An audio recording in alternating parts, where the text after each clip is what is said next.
ആരും ഇല്ലേ റസ്മിനെ? അപ്പൊ എനിക്ക് പുറത്തു പോയാ ഫാമിലി ഇല്ലേ? സായി കൃഷ്ണ ജാസ്മിനോട് കാര്യങ്ങളെല്ലാം തുറന്നു പറഞ്ഞപ്പോഴേക്കും ജാസ്മിൻ ഹൃദയം തകർന്നുപോയി. ഇപ്പോൾ ദേ ഗാർഡൻ ഏറിയയിൽ റസ്മിനെ വിളിച്ചു മാറ്റി നിർത്തിക്കൊണ്ട് പൊട്ടിത്തെറിക്കുകയാണ്, പൊട്ടിക്കരയുകയാണ് ജാസ്മിൻ പറയുന്നു, റസ്മിൻ, ഞാൻ ചിന്തിച്ചിട്ടില്ലാത്ത, ആലോചിച്ചിട്ട് പോലുമില്ലാത്ത കാര്യങ്ങളാണ് ഇപ്പോൾ വന്നുകൊണ്ടിരിക്കുന്നത്. ഞാൻ നിന്നോട് പറഞ്ഞിട്ടുണ്ടല്ലോ, എനിക്ക് ഗബ്രിയോട് ഇഷ്ടമുണ്ട്. പക്ഷേ ഇവരതിനെ ചിന്തിക്കുന്നത് ഫിസിക്കലി ആണോ? ഒരു ഹഗ് ചെയ്തത് കൊണ്ടോ ഒരു കിസ് കൊടുത്തത് കൊണ്ടോ അത് സെക്ഷൽ അട്രാക്ഷൻ ആണെന്നാണോ ഇവർ ചിന്തിക്കുന്നത്?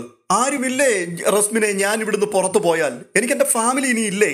ഇത് കേട്ടിട്ട് റസ്മിൻ പറയുന്നു, ജാസ്, നിന്നെ ബ്രേക്ക് ആക്കാൻ ആർക്കും എന്തും പറയാം. അപ്പോൾ ജാസ്മിൻ പറയുകയാണ്, ഇത് ബ്രേക്ക് ആക്കാൻ പറഞ്ഞതല്ല, എനിക്ക് ചോദിക്കാൻ ചില കാര്യങ്ങളുണ്ട്.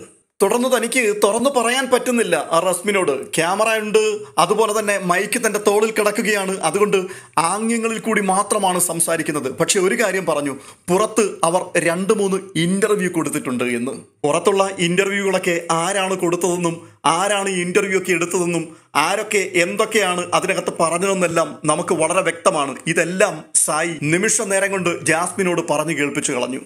അതെ, ജാസ്മിന്റെ ഉപ്പയും ഉമ്മയുമാണ്. അവൾ ചോദിക്കുകയാണ്, അവർക്ക് എങ്ങനെ പറ്റിയടി അങ്ങനെ ഇന്റർവ്യൂ കൊടുക്കുവാൻ? അവർക്ക് വേണ്ടിയല്ലേടി ഞാൻ ഈ വീട്ടിലേക്ക് വന്നത്? ഇത്രയും വർഷം എന്നെ കാണാത്തവരായിരുന്നു അവര്. എങ്ങനെ അവർക്ക് ഇതൊക്കെ പറ്റി? എനിക്ക് എന്താടി, ബോധമില്ലാത്തവളാണോ? അല്ലെങ്കിൽ അവർ ചിന്തിക്കുന്നത് പോലെ അത്രയ്ക്ക് ചീപ്പാണോ ഞാൻ? റസ്മിൻ, എന്റെ വിഷമങ്ങളുമായി ഞാൻ കരയാതിരിക്കുന്നതാണോ എന്റെ തെറ്റ്?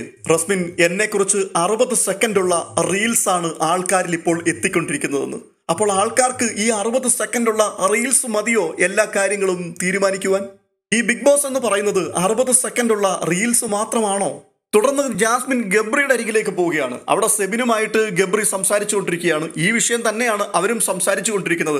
അവിടേക്ക് ചെന്നിട്ട് ജാസ്മിൻ വീണ്ടും ഇമോഷണൽ ആയിട്ട് ഗബ്രിയോട് പറയുകയാണ്, ഗബ്രി, ഞാൻ മനസ്സിൽ പോലും ചിന്തിച്ചിട്ടില്ലാത്ത കാര്യമാണ് ഇപ്പോൾ പറഞ്ഞുകൊണ്ടിരിക്കുന്നത്.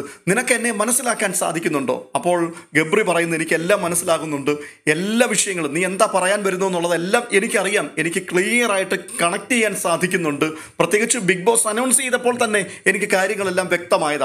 തുടർന്ന് ഗബ്രി പറയുകയാണ്, സെബിൻ എന്നോട് ചോദിച്ചു, എന്താണ് നിങ്ങൾ തമ്മിൽ പ്രണയമാണോ എന്നുള്ള വിഷയം. പ്രണയമാണെങ്കിൽ എനിക്ക് കുഴപ്പമൊന്നുമില്ല എന്നുള്ള രീതിയിൽ അദ്ദേഹം സംസാരിച്ചു. ഞാൻ പറയുകയായിരുന്നു, ഞങ്ങൾ തമ്മിൽ പ്രണയമൊന്നുമില്ല, പക്ഷേ ഞങ്ങൾ തമ്മിൽ സ്നേഹമാണ്. എന്തായാലും ഒരുമാതിരി ഓക്കെ ആയിരുന്ന ജാസ്മിൻ ഇപ്പോൾ വീണ്ടും അടപടലം താഴെ വീണിരിക്കുകയാണ്. വൈൽഡ് കാർഡ് എൻട്രിയുടെ വരവിൽ കൂടി ആദ്യം നിലം പൊത്തിയ വ്യക്തി ഈ സീസണിൽ